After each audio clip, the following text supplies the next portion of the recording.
actually came up with the original idea in 1992. And it took me about 6 months to a year at that point to come up with the basic design. It was about 10 years later that I rediscovered the design, and at that point I went probably another 3 years before we actually started the patent process, and the patent process took 6 years. So this is not, you know, a fly-by-night, think of it, write it down and it's done. This took years and years and years. I mean, over 10 years of complete design work to get it to the point where we're at now. When I was younger, I played baseball, and sliding into second base, I got cleated by baseball cleats that are metal cleats, and I had an injury.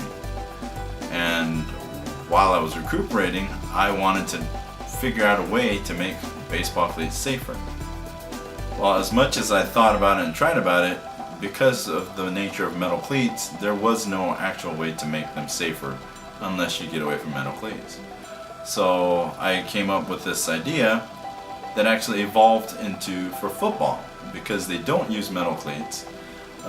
The football cleats, being plastic, allowed this mesh with my idea, and I started watching football. I've always watched football, but I started watching injuries and watched the mechanics of what was happening, and that's when I knew that my design with the added foam was going to make a big difference in the football players.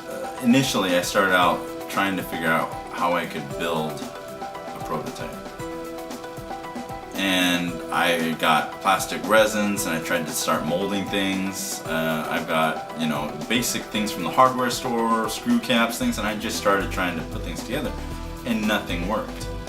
And then I realized this isn't a brand new cleat we're building. This is a modification to current cleats. Okay, so this can be done to every cleat that's out there in the market today. And I realized I don't need to build a prototype from the ground up. All I need to do is get the cleats, modify it, add the materials that I needed to demonstrate, to prove exactly what our shoes can do. Being 18, young, a teenager, I didn't know what to do with it. I actually wrote it all down, sealed it up in an envelope, mailed it off to myself, and then I just kind of kept it.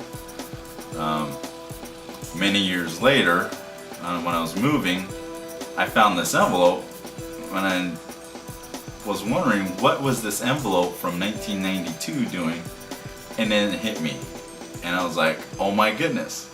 And then I knew right then what I needed to do, what I could do, and what needed to be done. So that's when the whole process started about 7 years ago. Went to a patent attorney and the ball started rolling.